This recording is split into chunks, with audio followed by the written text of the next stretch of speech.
shockingly to most Nigerians, just yesterday, news broke that former Secretary to the Government of the Federation, David Babachir Lawal, came out all guns blazing with a scathing, blistering, put down of your presidential candidate, Alhaji Atiku Abubakar. I would never use the derogatory words he used to describe former VP. I won't do that. I'm properly brought up. But, I mean, he just went into the gutters, calling all sort of names. Summarily, claiming that the presidential primaries were massively rigged by Atiku Abubakar, to achieve a predetermined outcome. And as he's resigned from the party, he's going back to Adamawa. Incidentally, he's from the same state, Adamawa as a VP. How do you respond to this? Is this not a deja vu all over again? Because he did this in APC in 2022, 2023 against Bola Ahmed Tinubu. How do you respond to this? Are you shocked at all? No. But why am I saying? I said no, but I said before saying no. Well, Bidi Lawal is somebody I respect and like. When a man is free, and straightforward and can say what he will say at your back, say it in front of you, I kind of like such person. But there were certain things you said. He said he did certain things that you cannot do. That's the problem of people who are erratic, who may be annoyed because of something and then react on the impulse, only to later on realize in future that I wouldn't have done this or done that. There was simply no basis for that. If you ask me, I say maybe something just annoyed him, and by his age, you will understand. You know what BD he said himself? He said he will not contest for any post, that even his own wife will not vote for him. Because the wife will say, no, you're not someone like you. Cannot, before you go there and scatter everything. Wow. This was BD himself talking. Wow. So BD knows he has that problem, and then he knows that he needs maybe a kind of rehab, to help rehabilitate him. On ordinary day, BD is a very funny, easygoing guy, but whenever you annoy him, he's capable of saying anything. By the contents of those letters, you will know that it's a personal attack, not based on principle, not based on any facts. Like I said, BD, you did not contest the presidential primary, so nothing was rigged against you. So who was it rigged against? What are the figures? So there was no basis to say election was written. No basis. I was even surprised that I had to score 669 in my own state, Enugu state.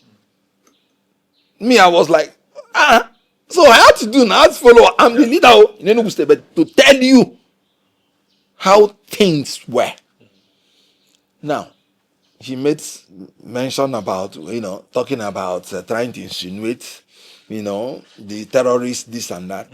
I had told you that criminality is the basis of our insecurity, 100%. If BD has anything against the Fulani, and I'm sorry to bring this, I never knew and I never heard about the name BD until a Fulani president made him the SSG. Why did you accept? I'm being very realistic. The only post he ever had that made him to be known was given to him by a Fulani, whom he himself confesses that the man himself has a lot of likeness for him as a person. The people that brought down BD, we are not Fulani. BD, like I said, we took to some likeness with each other because we are frank. I wouldn't say certain things, but Atiku Abubakar himself, let's talk about him. Because when you associate Atiku Abubakar with certain things, it becomes funny. There has been once in the lifetime of Gongola State, let me use the word Adamawa, because it's been divided, that they produced Christian governor. It was made possible by Atiku Abubakar. When Atiku Abubakar contested as the governor of Adamawa and won by a landslide, because when people tell the lies that he's a serial loser, we will come to that. His deputy, a Christian, and when they elevated him to become the vice president, a lot of his people did not want a Christian to be governor. Atiku Abubakar stuck his neck for the Christian deputy, that he must be the governor. Boni Haruna. And he became the governor. And in the second term, Atiku Abubakar supported him again. And he became the governor for 8 years. Does this, in Atiku Abubakar, appear to be anybody that is religiously bigoted?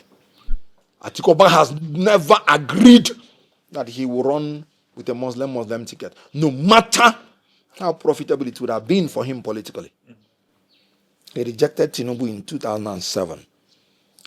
He told Buhari that the only condition I will support you is that it has to be a Christian vice, because Muslim will not work well for Nigeria.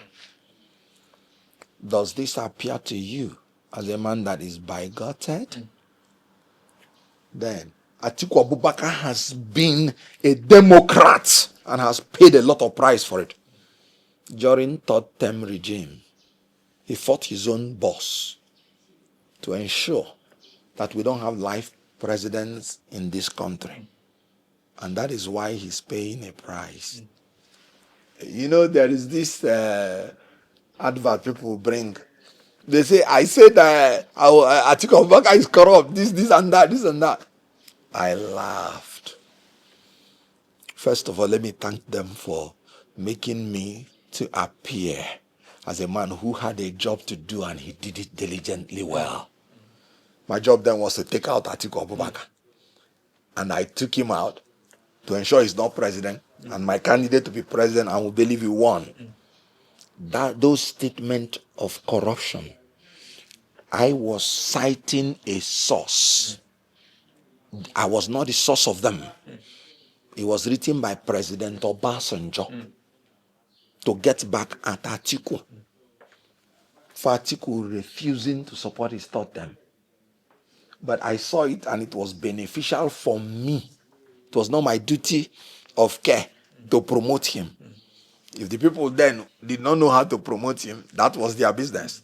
But let me tell you something about that statement by Obasanjo, for you to know how this man Atiku has paid a lot of price for being a Democrat. Can you imagine the president who had a vice president and is now shifting that the vice president is corrupt and he himself is a saint? Meanwhile, in the Constitution, all executive powers are vested in the president. Please, how much power does Kashim Abubakar, Shetima, how much power does he have now in Tinubu's government? Yet, Obasanjo was right that Atiku Abubakar was corrupt, and he himself is saying. Now, let me tell you briefly. Atiku Abubakar left as vice president 2007. How many years? Going to 20 years. No corrupt institution has ever invited him to answer any question for corruption. And he has been an opposition leader since then. Do you think in Nigeria, if this man is actually corrupt, do you think that no corruption agency would have picked him up and messed him up? This was a man that was so rich before he entered politics that politicians were asking for his endorsement and help, including Obasanjo. He was already a governor, won landslide. When Obasanjo said, no, you must come and become vice president, because they needed him. The difference between Obasanjo's victory And Olufalaye's defeat was Atiku Abubakar. Obasanjo did not get any vote in the Southwest, not even one, not even his polling unit. Atiku Abubakar ensured that Obasanjo won. Now, a man that has never been investigated for corruption, after Obasanjo's regime, do you know what happened? National Assembly made their own independent investigation on what happened to the power sector, headed by Ndudu Elumelu. Guess who they indicted? Obasanjo. And they called him that he was coming to answer for what he did in power. Nobody mentioned Atiku. Do you know, recently, before Buhari died, there was another investigation outside. Do you know the people they called to testify? Obasanjo and Buhari. And you're talking about Atiku being corrupt. Yes, I used it then because it was profitable for me. I read through it, I researched it, and I used it because my job was to make sure I stop him. But we have to use our sense because according to section 36, section 5 of the Constitution, a man that is charged with criminal offense is deemed innocent until proved guilty. Do you know what? This is a man that has never even been charged with criminal offense. They say the man that is charged is innocent. But this is a man that has not even been charged at all. You know what that means? It means that all the investigations they have done against Atiku Abubakar, none returned as a corrupt verdict by all the investigative agencies. So shame to you that you're condemning a man who did nothing. That was why when I made those comments, they were not my own comments, and I cited the source. There is nothing within my own personal knowledge that I can tell you that I know that made Atiku Abubakar corrupt. Let anybody that has the evidence, let him provide it. Then if not, let everybody keep quiet. But if you are playing politics, fine. But if you want to play reality, good for you. But this is a man that is the least corrupt amongst all of them.